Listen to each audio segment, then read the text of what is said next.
las 7 horas con 36 minutos, 7 horas con 36 minutos y estamos empezando esta jornada informativa en Voces y Opiniones a través de la 96.9 FM. Muchas gracias a quienes están conectados a través de Facebook y de YouTube. Recuerden que ahí nos encuentran como @la96.9 FM. Vamos a tener el día de hoy mucho análisis, muchas noticias por comentar. Por ahora estamos con Daniel Curi aquí en la cabina. ¿Qué tal, Daniel? Buenos días. Hola, muy buenos días. Aquí un jueves más esperando hacer el panel. Y claro, con hartas noticias, hartos movimientos, algo de expectativa a ver qué pasa el fin de semana con Venezuela, ¿verdad? Y con esta flota que se está dirigiendo hacia las costas venezolanas.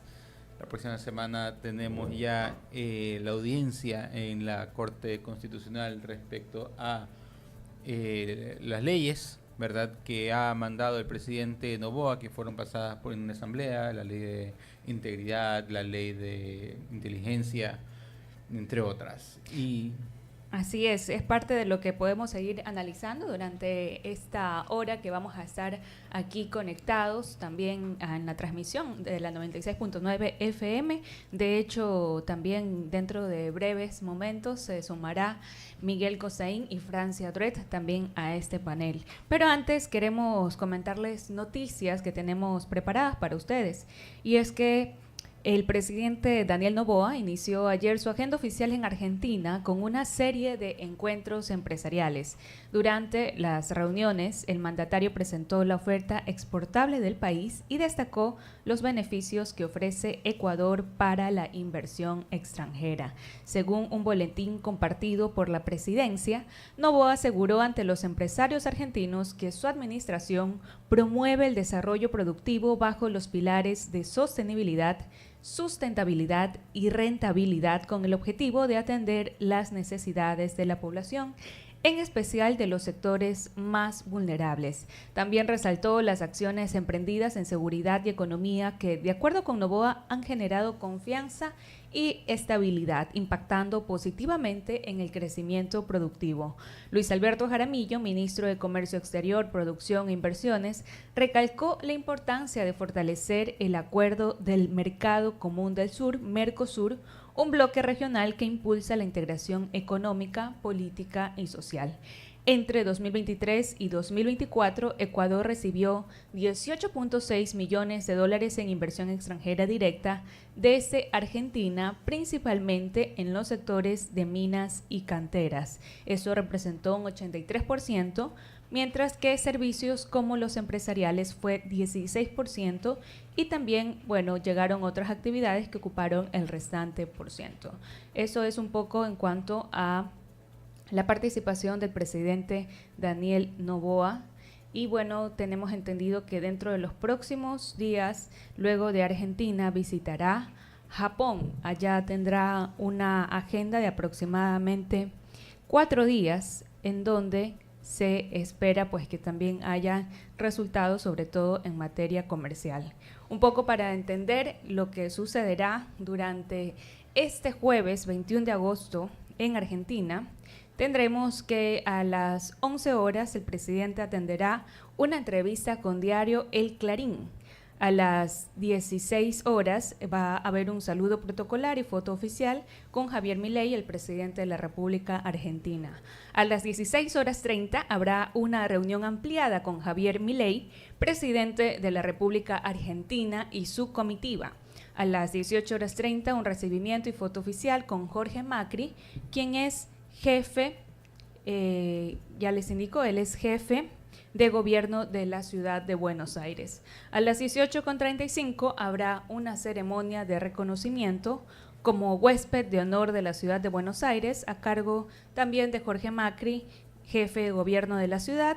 Y finalmente a las 18:45 un saludo protocolar con Jorge Macri.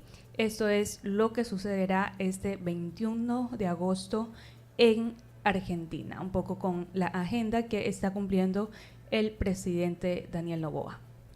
Son las 7 horas con 41 minutos y en otro ámbito, la Agencia de Regulación y Control Fitosanitario de Ecuador, Agrocalidad, confirmó que se suspendió de manera temporal la emisión del permiso fitosanitario de importación para fruta de uva de origen Perú, medida que se aplica desde el 4 de agosto de 2025 debido a que se detectó que la fruta estaba contaminada con residuos de plaguicidas que sobrepasan los límites máximos de residuos establecidos en la normativa ecuatoriana. Esta suspensión ya había sido informada por medios de comunicación del vecino país el 19 de agosto pasado. De su parte, representantes de Agrocalidad respecto a esta suspensión indicaron que el 11 de julio de 2025 notificó al Servicio Nacional de Sanidad Agraria, SENASA, del Perú, la detección de un cargamento en el que se detectaron trazas de 4 moléculas, entre ellas clorpirifos. Posteriormente se identificaron 3 cargamentos adicionales de uva contaminada con moléculas de plaguicidas que sobrepasan los LMR permitidos, en los que se identificó la presencia de clorpirifos y carbendazim. Este último es un plaguicida prohibido en Ecuador mediante resolución número 223 del 30 de octubre del 2019, señaló Agrocalidad. En este sentido, repetimos que nuevamente Agrocalidad confirmó que se suspendió de manera temporal la emisión del permiso fitosanitario de importación para fruta de uva de origen Perú. Así que es mejor saber de dónde está proveniendo alguna de las frutas que nos estamos llevando a nuestro organismo, y si ya sabemos pues que provienen de Perú, sabemos que es preferible no hacerlo porque tienen un plaguicida que puede ser contaminante. 7:43. Buenos días, compañeros, ¿cómo estamos? Buenos días con todas, a todas las personas que nos escuchan acá ya, volviendo después de algún tiempo acá de ausencia, pero ya estamos acá para poder compartir con ustedes. Francia, buenos días. No, una semana, 2 semanas fue nada más. ¿Mes y medio? Tú no has venido tampoco, así que no digas nada. También. Pero bueno, qué gusto, Daniel, incorporarnos al panel de los días jueves. Entonces, para hoy tenemos algo, nos comentabas, Dianita. Bueno, estaba un poco actualizando acerca de noticias, estaba comentando la agenda del presidente Daniel Noboa en Argentina, también una alerta de Agrocalidad respecto a la importación de fruta de Perú por un tema de plaguicida, y en tanto también el camarón ecuatoriano será otro de los productos junto con el banano que entrarán otra vez al mercado brasileño. Esto como resultado de la visita del presidente de la República, Daniel Noboa, a ese país, en donde mantuvo una reunión con el presidente Luis Ignacio Lula da Silva. El anuncio sobre el reingreso del camarón ecuatoriano a Brasil lo hizo el Ministerio de Producción, Comercio Exterior e Inversiones. Tras una reunión clave con el presidente de Brasil, Lula da Silva, y gracias al liderazgo del presidente Daniel Noboa, el banano y el camarón ecuatoriano volverán a ingresar al mercado brasileño, posteó la cartera de Estado en su cuenta oficial de X. Bien por uno de nuestros productos estrellas del portafolio de exportables de Ecuador. Muy bien, interesante también lo que está sucediendo a nivel de gira internacional por parte del presidente de la República. Pero ya, para no hablar de la Corte Constitucional, de la gira internacional, no hemos tocado el tema de los nuevos vinculados en el caso de Fernando Villavicencio. ¿Cómo así este panel? Pero hubo una entrevista, me parece, creo que acá, el día, ¿cuándo fue? El día... No ha habido. Claro, sí, pero sí. no, pero sí, creo que en el programa de la mañana. El día martes, sí. Claro, el día martes, claro. Entonces el martes no estuve, lo siento. Por eso. No está y no nos escucha, Yo aparentemente. trayendo la primicia, hablemos de esto. Cuando no viene, no escucha. No, pero de todas maneras sí hay que hacer un remember a la ciudadanía que nos escucha. El único sobreviviente del caso Fernando Villavicencio soy yo, dice Daniel Salcedo. El nombre del asesinado candidato presidencial Fernando Villavicencio salió a relucir en la investigación de la Fiscalía por el ataque contra Noé y Daniel Salcedo, hecho ocurrido en el Centro de Rehabilitación Social de Riobamba la tarde del 24 de junio del 2025. Durante la recepción de los testimonios de los hermanos, el miércoles 13 de agosto, Daniel Salcedo aseguró que es el único sobreviviente del caso Fernando Villavicencio.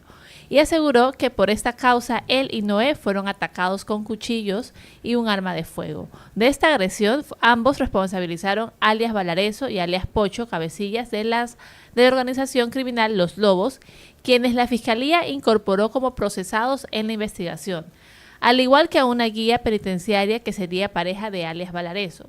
Con ellos suman 7 implicados en la agresión a los Salcedos, pues es el mismo día 24 de junio, la Fiscalía había procesado ya a los 4 atacantes, quienes fueron identificados en la investigación.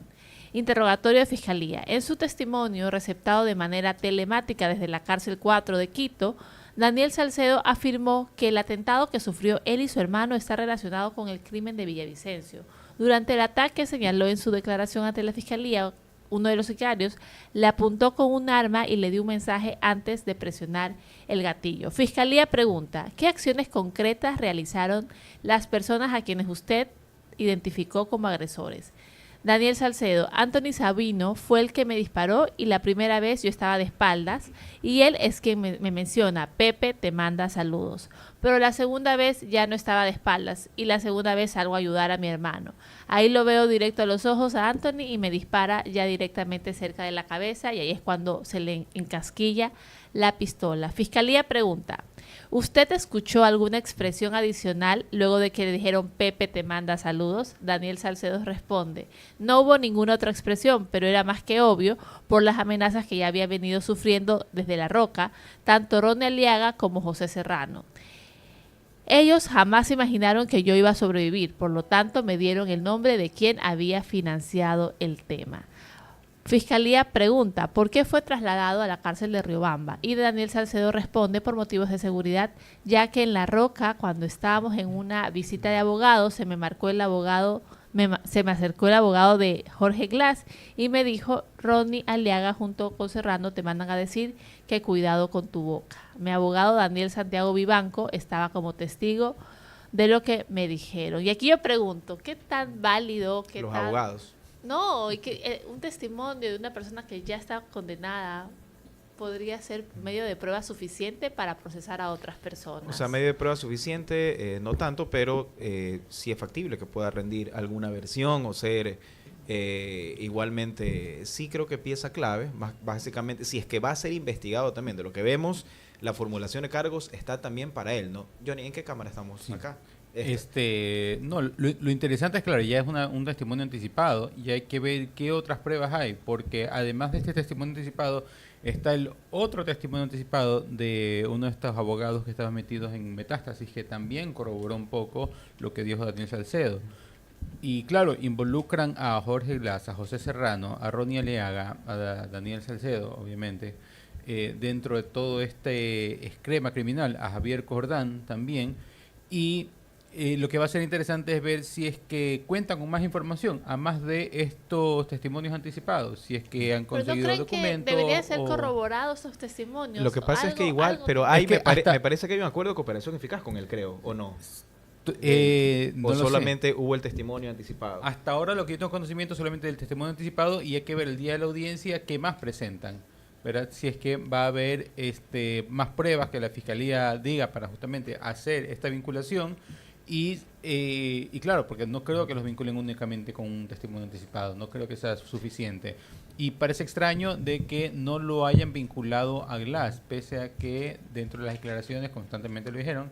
Y probablemente puede ser, si es que especulamos un poco, que dentro del teléfono de Glass encontraron algún tipo de información respecto a Claro, eso. hay muchas cosas que no conocemos, eso es cierto, Daniel. O sea, sabemos lo que básicamente ha salido directamente a nivel de medios, pero no tenemos acceso al proceso para poder conocer todo el contenido de ese testimonio anticipado, no lo sabemos. Entonces ahí tiene que haber mucha información y seguramente mucho de qué hablar en los próximos días sobre este tema. Una consulta, Miguel. Tú hablabas de que había un acuerdo de cooperación eficaz. Ah, correcto, sí. ¿Eso es una garantía generalmente? ¿Qué implica? Hay una cosa es el testimonio anticipado, quiere decir que en todo juicio, así como pasa en los Estados Unidos también, siempre vas a un tribunal y eso es un juicio oral y todas las personas que en algún momento fueron llamados o tienen información que brindar tienen que rendir testimonio. Entonces es de forma oral con todo el mundo y están todas las partes presentes en ese momento. Pero la ley también faculta que hay ocasiones cuando la víctima está amenazada o cuando hay testigos que tienen que irse fuera del país o cuando hay personas que están muy enfermos y pueden morir, o personas que hay mucho riesgo frente a esa persona, la ley faculta algo que se llama testimonios anticipados. Entonces, antes de llegar a esa etapa del juicio oral, donde va a estar todo el mundo, hay la figura de poder receptar ese testimonio anticipado. Entonces, eso queda grabado, queda transcrito, y oportunamente cuando llegues ya formalmente al juicio, presentas la lectura o la grabación de ese testimonio anticipado. Eso es una cosa, pero otra cosa es la cooperación eficaz. El acuerdo de cooperación eficaz es una figura que se aplica en el Ecuador para personas que están vinculadas a un proceso penal y que como consecuencia de ese acuerdo con la Fiscalía se comprometen a dos cosas. Primero, a entregar evidencias, y segundo, a mencionar quiénes han participado en esa infracción. La mera información no representa un acuerdo de cooperación eficaz. La entrega de evidencia más la información sí puede plasmarse en un acuerdo de cooperación eficaz. ¿Qué ventaja tengo al ser un cooperador eficaz? Que me van a imponer únicamente del 10 al 20% de la pena mínima. Ejemplo, que si la pena son 10 años de prisión, únicamente te ponen un año. ¿Ok? Ese es el acuerdo de cooperación. Pero eso no debería entenderse como un atajo por parte de Fiscalía o un facilismo por parte de Fiscalía, decir, bueno, dejo de investigar porque aquí me están dando información suficiente. Claro, tiene que ser todo el acuerdo de cooperación sustentado con evidencias, tiene que haber un contrato de por medio. Mira, la ley ecuatoriana en eso se queda mucho. Pero, por ejemplo, en Estados Unidos, los acuerdos de delación son contratos firmados. Claro. Contratos con cláusulas, con evidencias. Acá la ley no te faculta la existencia de un contrato. Yo creo que hay buenos fiscales que sí lo hacen, otros que tal vez no lo hacen. Pero la figura del contrato es sumamente importante para el respaldo de evidencias, porque de aquí, algo que yo siempre digo a veces en clases, ¿no? No hay una figura legal en el Ecuador que garantice que el tribunal que va a conocer ese acuerdo de cooperación lo acepte. Claro. El tribunal tranquilamente te puede decir, no, yo no creo que esto es incorrecto y no lo acepto. A diferencia de otros procedimientos donde sí el juez no puede imponer una pena mayor, ¿no? Pero en esto, no. Ahora, todos los acuerdos de cooperación que han existido en el Ecuador normalmente sí han sido aceptados, excepto un par de casos por parte de los jueces en general, pero no hay ninguna garantía. Entonces, el cooperador, la única garantía que tienes, fírame un contrato con todas las evidencias que te doy para aquí a mañana, de pronto que ya no estés tú, esté otro fiscal, yo tendré una seguridad sobre esto. Esa es más o menos la diferencia de la cooperación con el testimonio anticipado. Bueno, vamos a aprovechar ahora, vamos a hacer durante todos los jueves, ir conversando un poco más de lo que sucede y la víspera de lo que no sabemos, si va a ser una consulta, si va a ser un referéndum, si va a ser sujeto de una posible reforma parcial, o finalmente vamos a tener una enmienda a todo esto que se está presentando actualmente por parte de la función ejecutiva. Y una de las dudas principales, yo creo que hay dos preguntas que han generado muchas dudas en la ciudadanía. La primera, la eliminación del Consejo de Participación Ciudadana, y la segunda, el tema de la posibilidad de que haya un juicio político a la Corte Constitucional. Hay 4 preguntas que la función ejecutiva está proponiendo para ir, en este caso, a una consulta, ¿ok? ¿Cuáles vendrían a ser esas 4 preguntas? Las dos primeras, la primera parece que es bases militares extranjeras, ¿verdad? La primera es sobre la contratación por horas en el sector de turismo. La segunda sobre reducción del número de asambleístas. La tercera es sobre la eliminación del Consejo de Participación Ciudadana. La cuarta sobre juicio político a los miembros de la Corte Constitucional. Esa es la más polémica. Entonces, primero el tema de la contratación por horas. La contratación por horas en el sector turismo. Yo recuerdo que ya hubo una pregunta parecida en la última consulta popular que hablaba sobre el contrato por horas, pero no sé por qué en esta ocasión la han enfocado solamente en el sector turístico. ¿Será que ahí es más estratégico? ¿Hay posibilidades de que acepten? Puede ser, pero yo creo que esta pregunta, no sé qué opinan ustedes, ya la Corte ya la validó, ¿no? La validó anteriormente para que sea posible ejecutarla mediante una enmienda, ¿no? Que fue casualmente y fue recientemente, que era abierta, ahora es únicamente en el sector turístico. Entonces, si la Corte ya primero lo validó para que sea una enmienda, quiere decir enmienda para las personas que nos ven y nos escuchan, que directamente se vaya a consultar a nosotros, ¿no? Para que podamos tomar una decisión. si es factible o no es factible. Entonces yo creo que si la Corte ya antiguamente dio en este caso un dictamen indicando que es factible que sea por la enmienda, lo más seguro es que en esta pregunta particular sí vayamos, yo creo, directamente a contestar sí o no. Lo único que yo creo que la Corte podría intervenir en ese sentido es que diga ¿y por qué solamente para turismo? Y lo considera como una forma de discriminación para los otros sectores. Para el resto de sectores. Sí, un análisis interesante. Sí, porque más allá de eso no creo que la Corte se niegue justamente a que esta vaya adelante. No, sí, Aunque analizando el tema del turismo, bueno, ahí entran hoteles, restaurantes, y ellos suelen tener jornadas prácticamente completas, ¿no? Obviamente hacen trabajos por turnos, los que entran en la mañana, en la tarde, en la noche, a la madrugada. Entonces, quizás para ellos sea mucho más factible para poder contratar a más personas. Estamos hablando desde meseros hasta tranquilamente administradores o cargos mucho más altos. Y lo mismo en los casos de los restaurantes, también de actividades culturales, ¿no? Creo que sí debería tener bastante acogida dentro de lo que se perseguiría con el objetivo que es poder contratar más plazas de trabajo. Claro, sí. También recordemos que, por ejemplo, en el sector hotelero, por lo general los check-out son a las 12, los check-in son a las 3, entonces puede ser que pongan una franja donde simplemente contraten gente para que trabaje en esa franja, para que es la franja de limpieza, por así decirlo, y después ya no. Y eso, de una u otra manera, se significará un ahorro para ellos, pero también, hasta cierto punto, una inestabilidad laboral para las personas que entran justamente a estos sectores. Igual me parece complicada la pregunta y no sé si esto complica el tema de que solo sea el trabajo por horas al sector turístico sea favorable o no, porque por lo menos en Santa Elena el turismo es prácticamente una economía estacionaria. Entonces no es que se va a tener todo el año el turismo, sino simplemente 3 meses al año, y que en esos 3 meses al año exista trabajo por horas, podría ser una complicación, pero ese es otro punto de vista. En Santa Elena, ¿cómo va el turismo? La verdad es que ahorita bajo porque está muy frío. Pero es temporada, creo que de la sierra, sí, pero no. Y de avistamiento de ballenas todavía. Sí, justamente fui el otro día, aproveché para ver ¿Viste las ballenas? Sí, las vi, muy bonitas, la verdad. Pero sí, bueno, igual interesante la pregunta, hay que ver cuál sería el comportamiento del electorado en este año 2025. Pudiera ser que gane el sí. Sí, yo creo que son dos tipos de análisis. El primero, ver si la Corte lo va a validar. Yo me arriesgaría y me aventuro a decir que la Corte sí lo va a indicar, justamente por los precedentes que ha tenido. Daniel indica un tema interesante, no había caído en cuenta yo eso. Claro que puede haber un tema de selección no autorizada, es decir, una discriminación frente al resto de sectores. Yo creería que la Corte no, yo creo que la Corte lo va a decir que efectivamente se podría presentar. Entonces yo me arriesgaría, si tengo que emitir una opinión, directamente yo creo que la enmienda podría ser una solución para esto, porque ya pasó, ¿no? Y ya lo que cada quien quiera decidir al momento ya de ir a sufragar ya es otra historia. Pero yo creo que el tema técnico, que es lo que a nosotros nos compete, yo creo que sería esa la forma en que esto sucedería. Ahora, en la segunda pregunta, Dianita, ¿cuál era?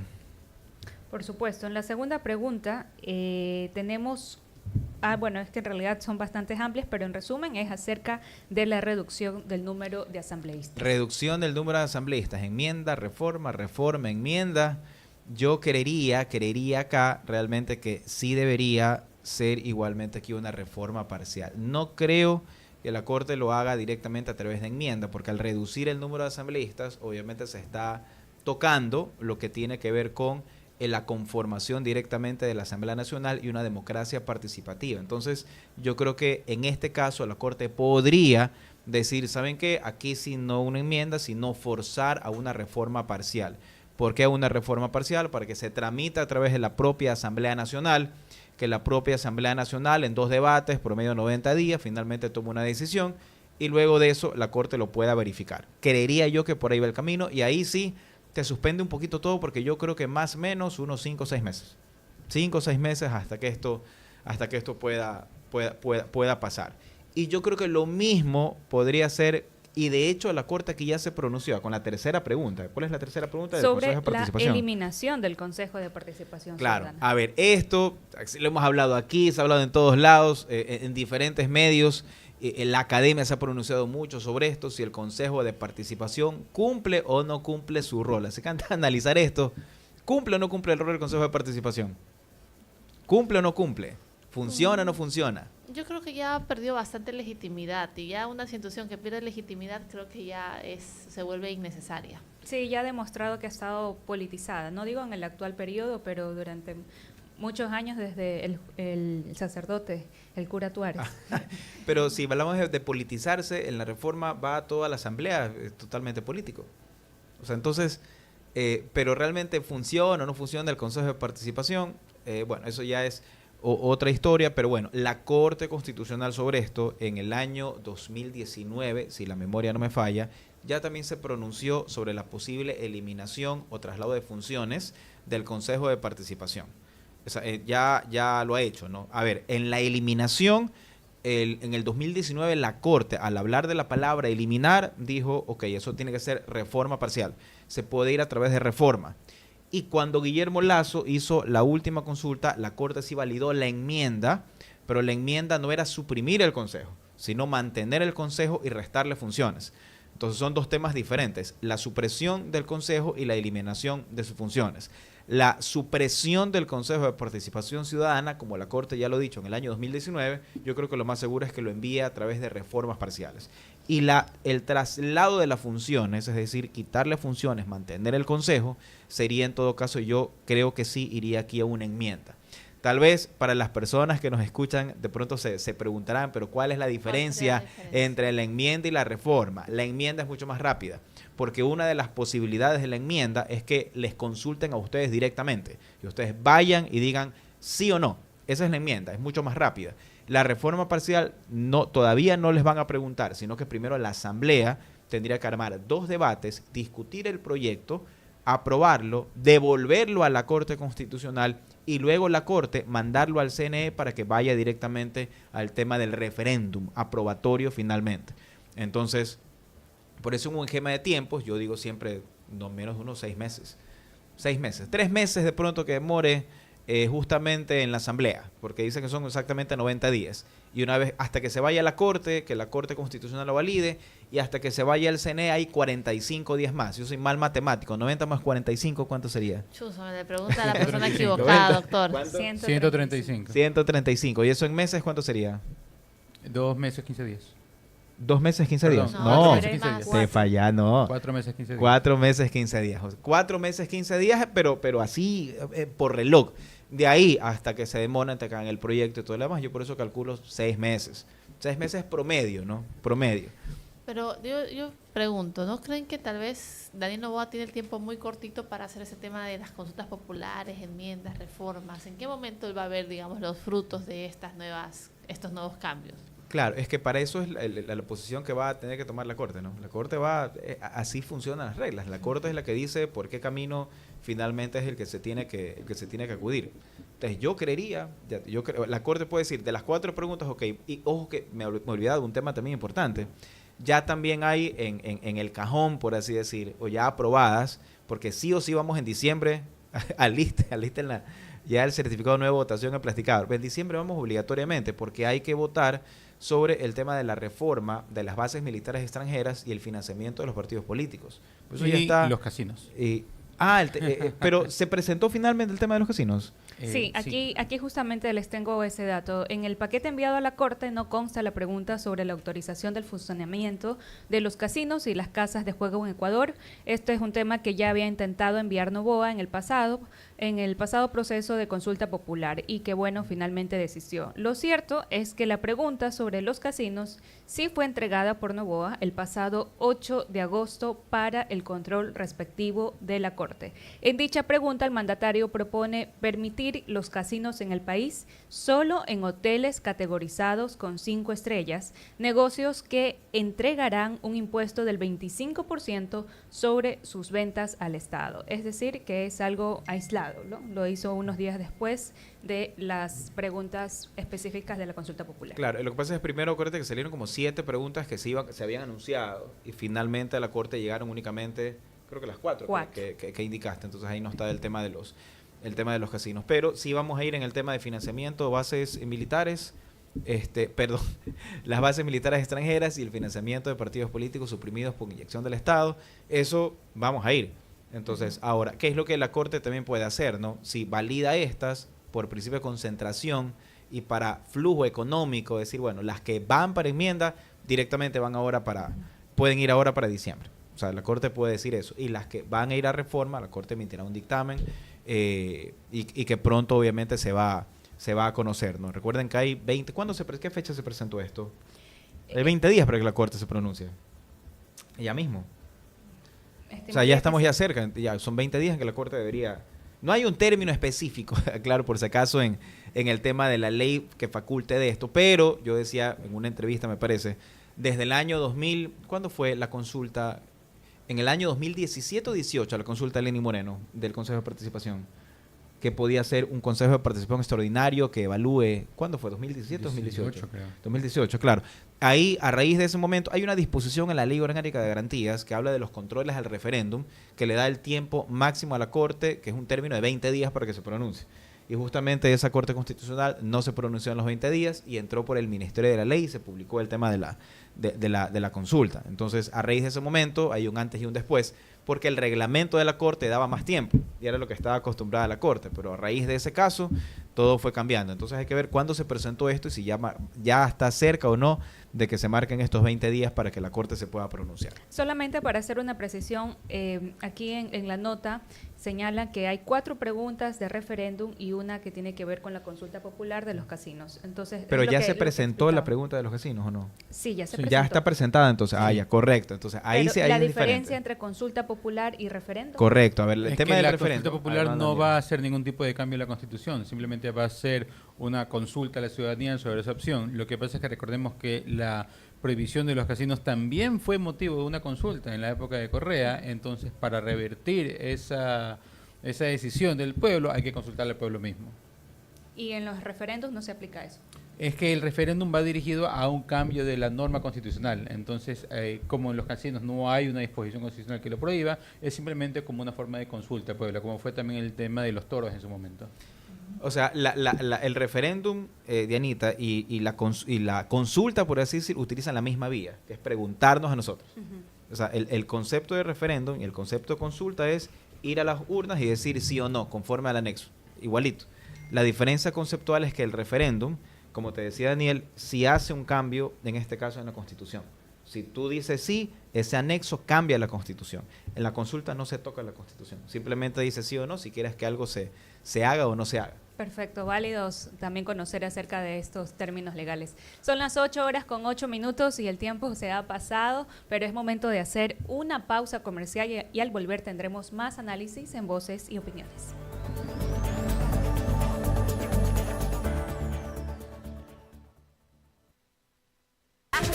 En la 96.9 te damos buenas recomendaciones. Ya regresamos con más. Elegancia que se nota, distinción que se siente. Cavalieri viste al verdadero caballero. ¿Deseas vestirte con distinción y marcar una diferencia en la forma en que te presentes ante los demás? Entonces debes ir a Cavalieri, el mejor lugar para vestir, acorde a la ocasión con elegancia y distinción. Visítanos en nuestros locales ubicados en San Borondón Plaza y en la Ciudadela Kennedy, Avenida Miguel H. Alcíbar. Trajes, corbatas, accesorios y una amplia variedad de texturas esperan por ti. Déjate asesorar simplemente por los mejores. Cavalieri, donde nace el arte de vestir bien.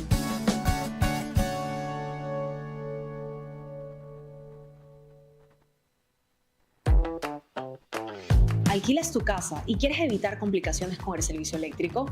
¿Tienes una casa vacacional que usas por temporadas o simplemente quieres tener mayor control de tu consumo? El servicio prepago de CNLP es para ti.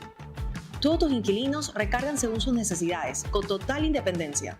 Solicita hoy tu medidor prepago. CNLP, recarga, controla y ahorra. El nuevo Ecuador.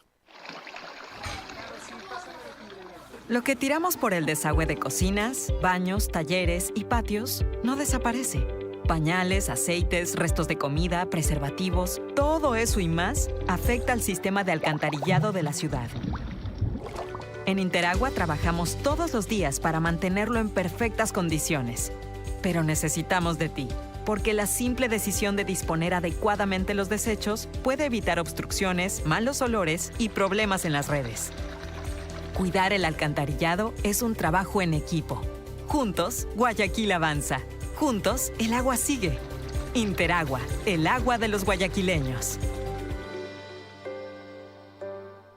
Oigan, vecinos, siempre trabajemos en equipo. Así seguramente veríamos nuestros barrios más limpios. Y yo la veo y ya sé cómo actuar. Horario y frecuencia siempre hay que respetar. Guayaquil, ciudad de todos, siempre vamos a cuidar. Sí, sí, La ciudadanía, el municipio y Urbaceo. Juntos por Guayaquil, ciudad de todos. Después de un accidente de tránsito, cada minuto es crucial para las víctimas. Por eso, usa tu celular para solicitar ayuda. Siempre cede el paso a los bomberos. Si existe una herida externa, ejerce presión para evitar la hemorragia. En caso de lesiones graves, espera la asistencia de paramédicos o personal de rescate. Cuida tu vida, conduce con precaución y actúa a tiempo. La prevención es la clave. Este es un mensaje del Benemérito Cuerpo de Bomberos de Guayaquil. Ya puedes llevarnos contigo a todas partes.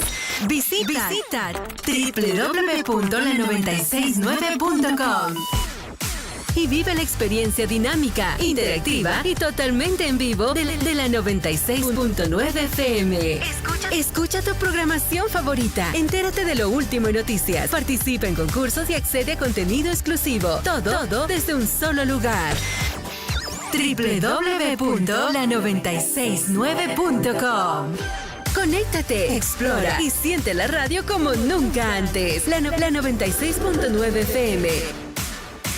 Tu frecuencia, tu estilo.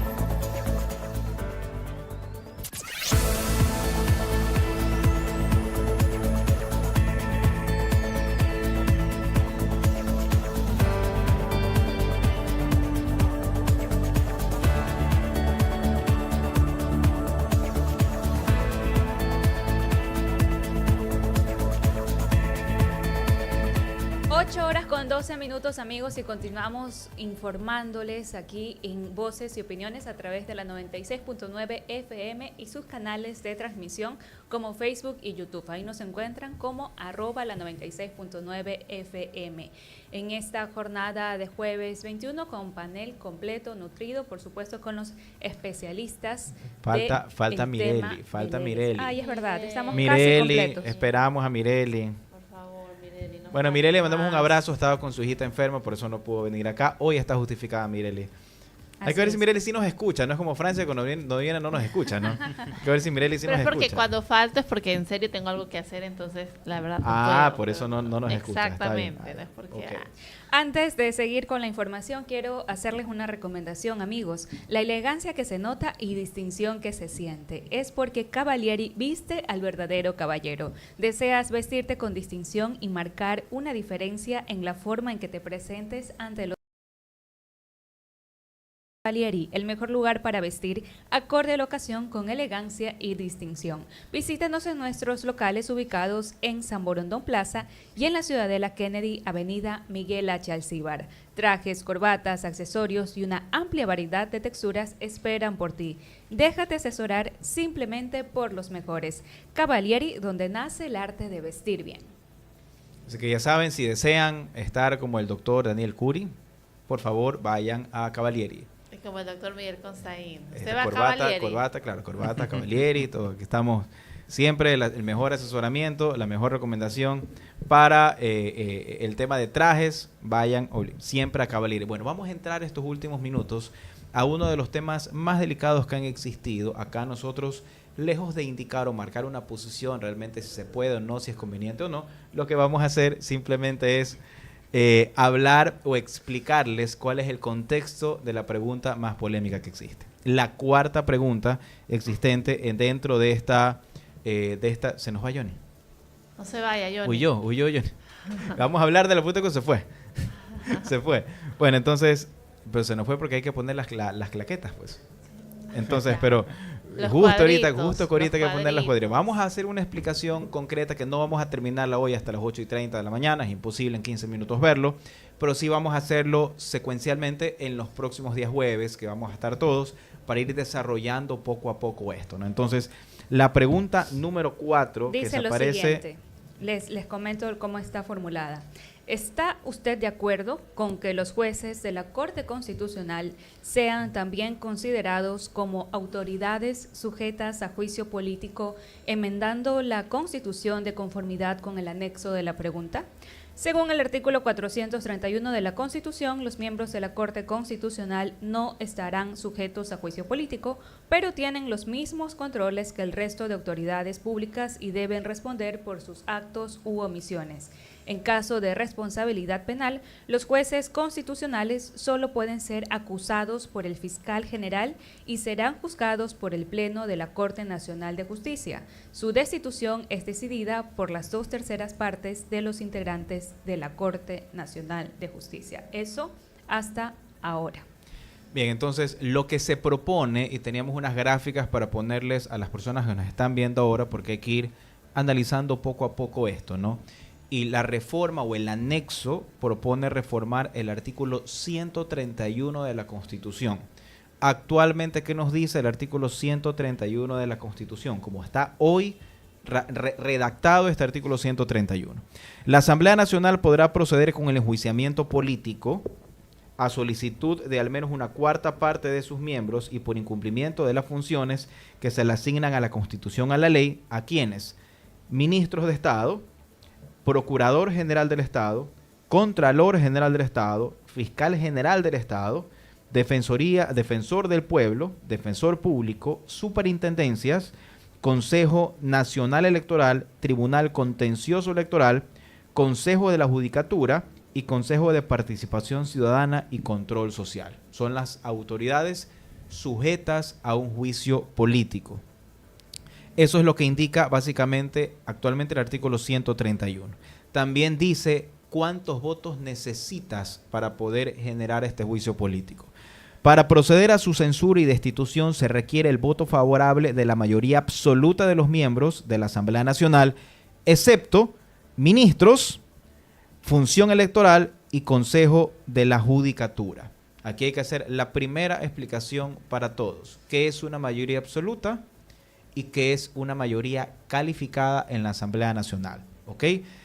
Hoy, si por ejemplo hay un juicio político contra cualquier autoridad de estas señaladas anteriormente, la mayoría absoluta quiere decir la mitad más uno de los miembros, en ese caso de la Asamblea Nacional. 77 votos para ponerlo de una forma más sencilla.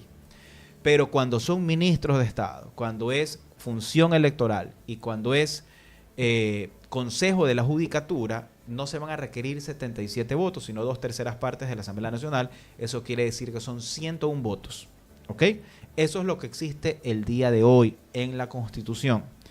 ¿Qué es lo que se propone en este caso por parte de esta pregunta? Reformar este artículo 131.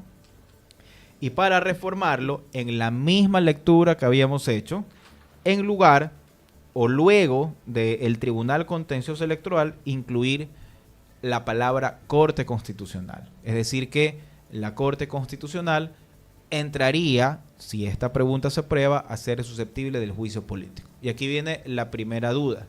¿Cuántos votos, según esta propuesta, requerirían para poder censurar a la Corte Constitucional?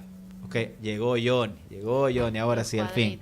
Entonces vamos a estar en las gráficas que ustedes, las personas que nos ven, pueden ver en este momento cuál es la pregunta, cuál es el texto actual. Hay un pequeño error, no es el texto anterior, es el texto actual y el texto propuesto, ¿no?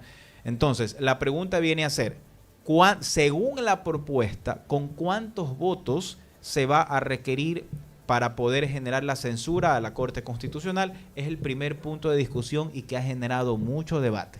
Porque según el texto propuesto, la Corte Constitucional, si esto se aprueba, podría ser censurada solo con mayoría absoluta y no con mayoría calificada. Es decir, se requerirían solo 77 votos para la censura hacia la Corte Constitucional y no 101 votos, como sí, por ejemplo, se pueden tener para el Tribunal, para el Consejo de la Judicatura y para ministros de Estados o para la función electoral.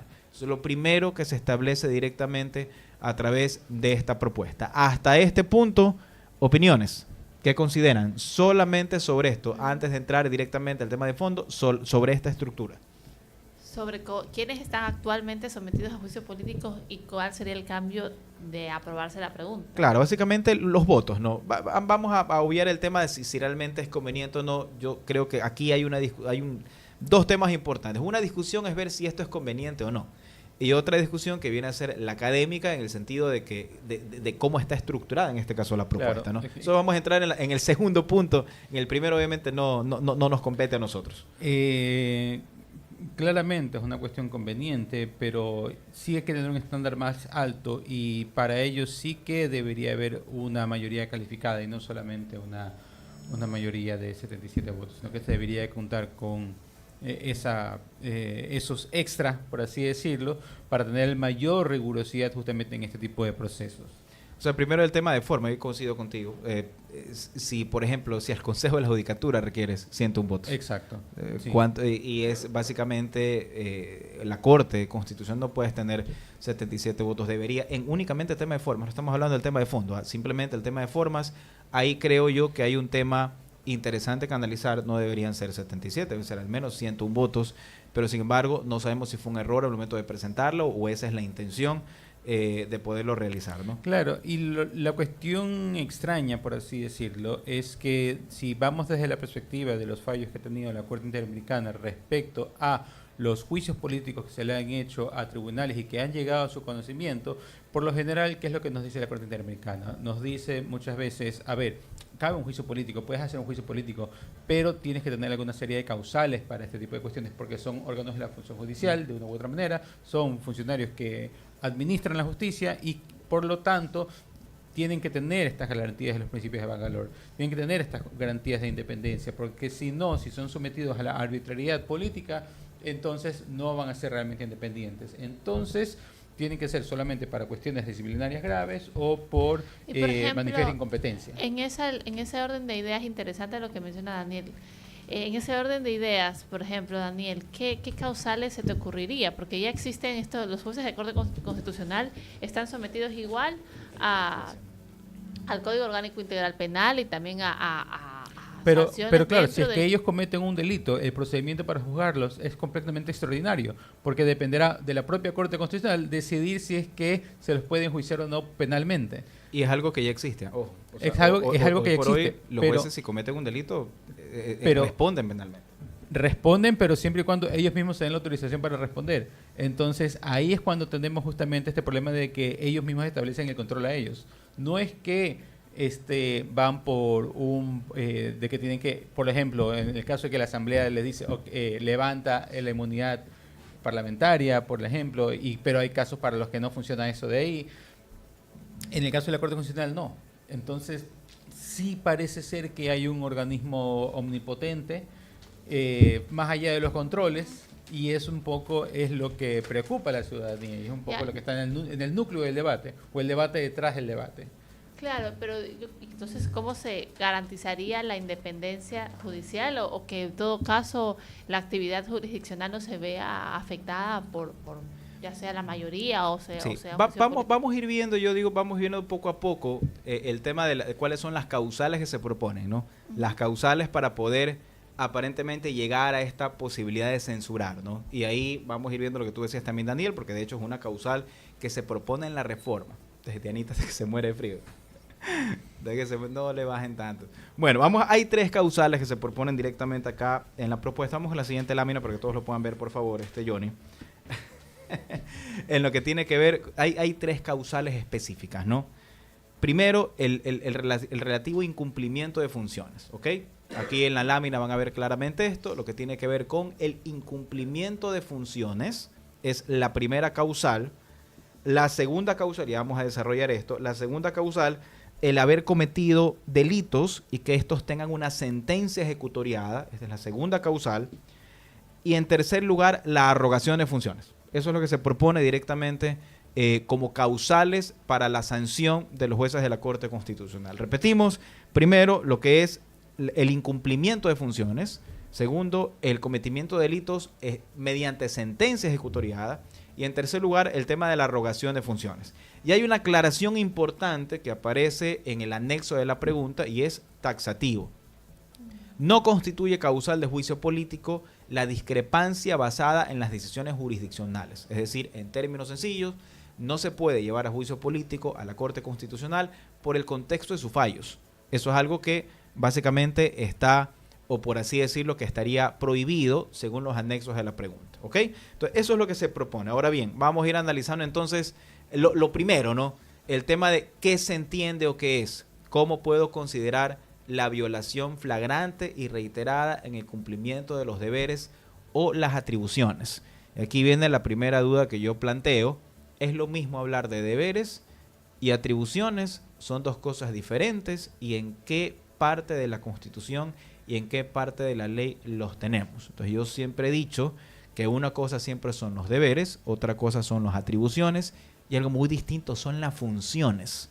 Algo muy distinto son las funciones. Por ejemplo, ¿cuál sería la diferencia entre atribuciones y funciones? Las atribuciones son los términos genéricos, lo que la Constitución te abre la puerta que tú de forma voluntaria u optativa puedas hacer, pero las funciones son tus deberes, son lo que tú realmente tienes que ejecutar. Entonces, aquí hay un tema interesante porque por un lado se habla de incumplimiento de funciones, pero luego en ese incumplimiento de funciones, en la causal, hablas de violación flagrante sobre deberes o atribuciones. ¿Ok? Entonces, ahí tenemos una primera circunstancia o una primera situación. Entonces, tendríamos que preguntarnos cuáles son los deberes o las atribuciones que tiene la Corte Constitucional. Hay que tener en cuenta que el artículo 185 de la Ley Orgánica de Garantías Jurisdiccionales y Control Constitucional ya establece en su numeral sexto, literal A, la causal de destitución de los jueces, de cesación de funciones de los jueces, que viene a ser por incurrir en culpa inexcusable en el cumplimiento de los deberes inherentes a su cargo.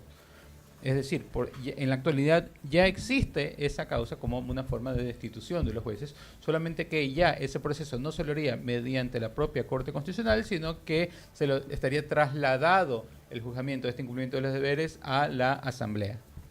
Interesante, entonces vemos que hay un mecanismo también adicional, eso no lo había puesto acá en los cuadritos, pero es muy importante. Ya hay también un mecanismo interesante aquí. ¿Y funciona sobre este tema. La pregunta?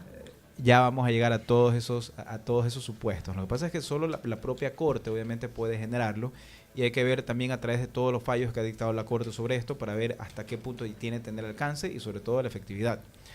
Pero bueno, vamos a ver. ¿Tenemos cuántos minutos? Dos minutos. Vamos a ir cerrando. 2 minutos. No, que tenemos que cerrar exactamente 8:30. Esto lo vamos a seguir tratando. Continuemos, hasta las 9 continuamos. No puedo, diligencia. No, hay que hacer, hay que trabajar. Entonces, tenemos 2 minutos más. Esto lo vamos a seguir tratando el próximo jueves. A ver, el tema, lo primero, y hasta este punto nos queda, y que los oyentes nos digan, se quedaron hasta este punto, ¿no? ¿Qué se entiende por la violación flagrante y reiterada de las atribuciones de la Corte? Y esto tiene que ver con el propio artículo 436 de la Constitución, que nos dice cuáles son las atribuciones que tiene en este caso la Corte Constitucional, que son varias, solamente para señalarlo. Primero, interpretar la Constitución. Primera atribución que tiene la Corte. Conocer acciones por inconstitucionalidad. Tercero, declarar de oficio la inconstitucionalidad de normas. Cuarto, conocer sobre la inconstitucionalidad de actos administrativos con efectos generales, es acciones por inconstitucionalidad. Conocer las acciones por incumplimiento y de incumplimiento también. Expedir jurisprudencias vinculantes. Dirimir conflictos de competencia entre instituciones del Estado. Efectuar el control de constitucionalidad sobre los estados de excepción. Conocer y sancionar el incumplimiento de sentencias en la acción de incumplimiento, y declarar la inconstitucionalidad en que incurran instituciones del Estado sobre situaciones omisivas, es decir, una inconstitucionalidad por omisión. Hay 10 causales aquí que tiene la Corte. Aquí la pregunta que yo hago es, estas 10 causales que yo he leído, ¿en qué momento se ejecutan? ¿Cómo la Corte se pronuncia sobre estas 10 causales? ¿En qué momento? Con la actividad jurisdiccional. Con la actividad jurisdiccional. Entonces, obviamente estas 10 causales que son de las atribuciones de la Corte guardan relación con los fallos. Y si la pregunta indica que no es posible llegar al juicio político por discrepancias a nivel jurisdiccional de la Corte, entonces esta palabra atribuciones entraría en un conflicto directamente con el propio contexto de la pregunta que se ha realizado. Es un tema, insisto, netamente técnico, donde habría que observar. ¿Okay? Distinto es el tema, insisto, de las atribuciones con el tema de las funciones que no se ha mencionado todavía. No, No, la verdad es que estoy de acuerdo. No lo había visto así y yo decía, bueno, de todas formas, siento que lo que haría cada juez de Corte Constitucional en el ámbito de su esfera privada tendría que ser sancionado en ese mismo ámbito. Pues no se me ocurre otra forma de sancionar a los jueces de la Corte Constitucional si no sea por las decisiones que toman a través de sus sentencias. Claro, ¿no? como lo decía, o resoluciones. como decía Daniel, sí, en la última, nos vamos con la última lámina antes ya para ir cerrando con esto, Dionito, por favor. Vean en la lámina que tienen ustedes, por ejemplo, Latinoamérica, ¿no? ¿Qué países tienen un juicio político a sus tribunales o cortes constitucionales? Bolivia, Colombia, Argentina. Quienes no lo tienen, Ecuador, Perú lo tuvo, lo quitó, y Venezuela. Entonces, el tema aquí es ver por qué motivo puede ser, ¿no? Y lo que ha dicho, lo que decía también Daniel es muy cierto. Lo que ha sostenido la Corte Interamericana de Derechos Humanos y todo el sistema constitucional en el mundo es de que solamente podrían ser por aspectos disciplinarios o por el cometimiento de infracciones o delitos. O sea, temas disciplinarios o el cometimiento de infracciones. Pero aquí el tema es las dos causales, una que hemos visto hoy, no la hemos desarrollado totalmente, y la segunda el tema de la arrogación de funciones, que habría que ir viendo correctamente la estructuración técnica de la pregunta. Y eso es lo que poco a poco, en el camino de los próximos días, del próximo jueves, vamos a seguir revisando esto, ¿no? Hasta hoy hemos revisado el primer elemento que indica que es un tema de una atribución, dónde están las atribuciones y que esto guarda relación con los fallos. Dejamos una cápsula para el próximo jueves el segundo elemento de los delitos sancionados con sentencia ejecutoriada, y en tercer lugar el tema de la posible arrogación de funciones, que es, ¿no? Y luego comenzamos a ver vía de tratamiento y todo lo demás que eventualmente se pueda realizar. Así es. Bueno, con esto hemos concluido el programa. Son las 8:32, nos comimos 2 minutos más. Johnny nos aplaude porque igual estuvimos Por dentro fin, del dice. tiempo. Gracias a todos a quienes se han mantenido en sintonía de la 96.9 FM y también a través de Facebook y de YouTube, en donde hacemos nuestras transmisiones de manera cotidiana. Estamos en estos análisis, sabemos que hasta que hayan igual nuevos cambios, incluso hasta que se llegue el momento en que nos convoquemos los ciudadanos a las urnas, van a ser interesantes estos análisis para poder incluso tener una opinión muy acertada, ¿no?, respecto a los cambios que se proponen actualmente. 8:33, gracias amigos por habernos acompañado en este jueves, como siempre. Hoy no hubo saludos, nos vamos sin los saludos. Para todas las personas que no han visto, van los saludos. Mañana podemos hacer un poquito más de saludos para todos. Un fuerte abrazo para todos, nos vemos el día de mañana. Hasta mañana. Hasta mañana. Buenas noches.